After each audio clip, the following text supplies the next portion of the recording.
Hey guys, it's Bree, and today I'm going to be talking about books, but it's tied to another one of my favorite hobbies slash passions that I hope to one day turn into a job.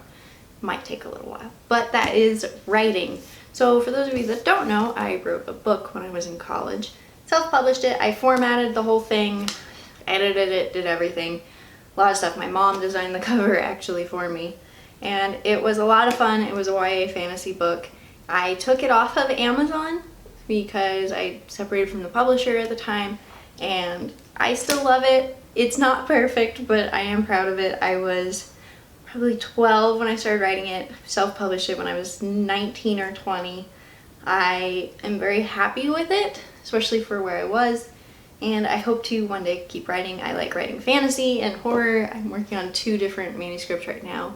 I don't know when I'll finish them, but my dream is to be a writer. So I did not major in writing at all when I was in college. I studied forensic anthropology, forensic studies, international security, and political psychology. A lot of random things, but that was my certificate, bachelor's degree, master's degree, and then the PhD I started but chose to leave after a semester. It just wasn't the right time, not the right program. A lot of things just weren't working out for that. I was doing fine, but I wasn't happy. But I did take a creative writing class at the University of Montana, and I also took some writing classes in high school. Nothing too extensive, but I'm going to first go over the books I was assigned to read, and then the books I found that I really like that helped me with writing, especially being somebody that's technically classified as a pantser when it comes to writing. I'm not great at plotting. I have kind of general broad ideas, and then I just write whatever comes to mind. But I like to try and plot now a little bit better, especially when you're writing higher fantasy. It's kind of hard to not already have all these things developed and then jump in and be like, wait, I didn't cover that at the beginning. Then you have to go back, massive rewrites, massive editing.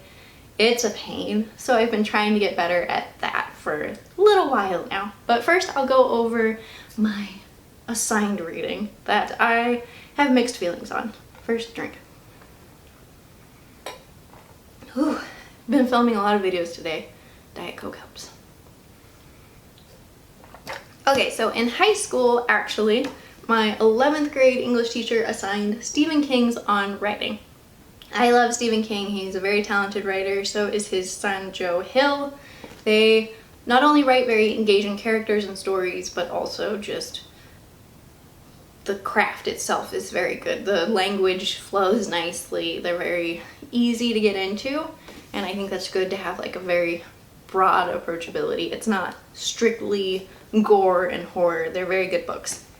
This is part memoir, part how-to, which I like. So if you want to learn more about Stephen King, you can learn more about his earlier life, earlier career in this book, as well as some of his ideas of how you should write and tips and how difficult it can be to get into it.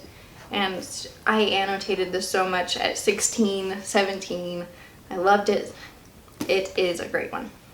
And like one of the things that always stuck with me is making sure that what you're writing reads naturally. So if you read it out loud and it sounds bad or off or wrong, it's going to be the same as if somebody else picks up your book and they're reading it and go, that didn't flow very well. And he talks about that, and don't use too many adjectives and things like that, which I like adjectives a lot. So that kind of hurt a little bit at 16 to read. But this is a solid, if you're thinking about maybe getting a couple writing books, this is great because it's also part memoir. So it's more in a story narrative form, not do this, do this, do this, don't do this, don't do this. It's told in a story, which is always nice.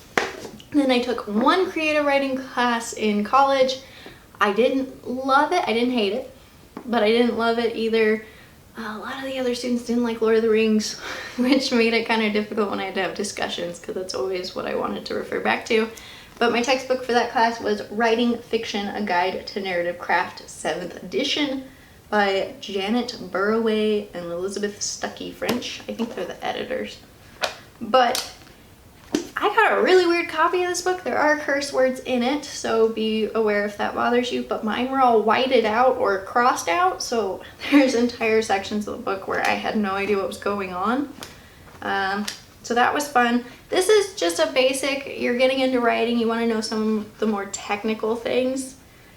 Some of the chapters are talking about fictional places, building your characters, fleshing out those characters, show, don't tell, which I'm sure you've heard before. It's kind of the biggest concept when you're writing, is you don't want to say, Johnny walked to this and did this and did this. You want to show him going through the process, which is actually a problem with the book I'm reading right now, where it's a lot of telling.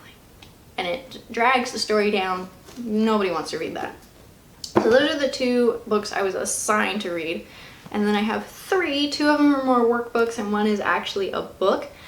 So the first one is Save the Cat Writes a Novel. I was actually recommended to read this by my creative writing teacher, except for it was just Save the Cat, which is actually about movie scripts and things like that, screenplays.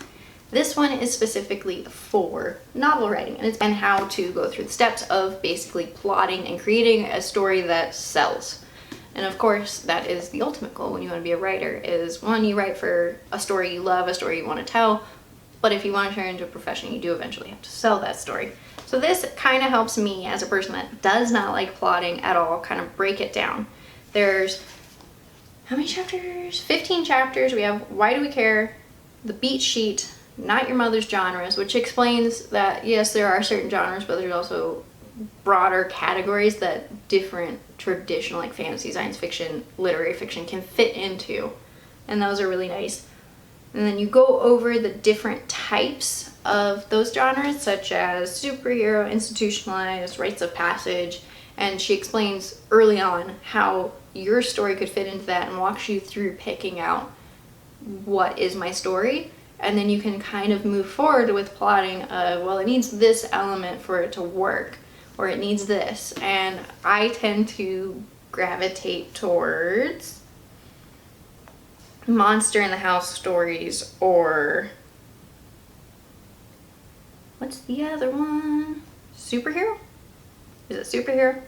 I think it's superhero. Those are the 2 I typically write. And there's lots and lots of examples from books that you've probably read, even some movies, and she goes into this is where this fits, this is where this fits. And it made it so much easier to plot out and plan.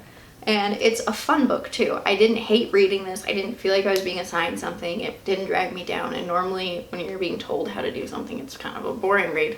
And with that, I was looking at doing NaNoWriMo one year and I found this Ready, Set Novel Writer's Workbook. Mine's already filled out, but it basically has a bunch of worksheets that start from how do you find your idea, throw a bunch of stuff on a paper, narrow it down, and then you finally get an idea, how to name your story, building up your characters, the story arc. So these 2 together definitely help me, especially on my more complicated books that I'm trying to write, where I have to remember like histories from hundreds of years before the story I'm writing. These 2 are great for plotting and planning if you're kind of just don't know where to start, or your book feels like it's just missing something or doesn't have the right form. I recommend these 2. They really help you work through it. And then on the days that I just don't want to write, I picked this up from the bargain section of Barnes & Noble. It's Complete the Story Workbook. Each page is blank with a prompt at the very top. You just write that page. And that really helps me when I just don't feel like writing at all. I pick a random page and just write a made-up story and try and fill up the whole page. This one is, I knocked on the door again, no one answered, but I knew the house wasn't empty. They were expecting me to give up and go away, but I had other plans. I climbed the... And then you write a story, whether it's a scary story, a happy story, or a breakup story, whatever. But this one helps on the days I just don't want to write. So those are my 5 writing books that I have. I will probably get more eventually. But for a recap, we have Writing Fiction, A Guide to Narrative Craft, Stephen King's On Writing, Save the Cat Writes a Novel, not the screenplay one, the novel one, Ready, Set Novel, which there is a companion book that goes with this if you need help with your plot a bit more. No Plot, No Problem, I think is what it's called. And then we have Complete the Story, which you can find at Target and Barnes & Noble. I think they're all over the place. There's different editions. I think there's a little one too. Those are the 5 that help me when I want to write. Let me know if you want to be a writer. Let me know what you think of some of these books. Did you love them? Did you hate them? Have you never heard of some of them? I think they're pretty great, but that's me. So happy reading and writing, guys. See you next time.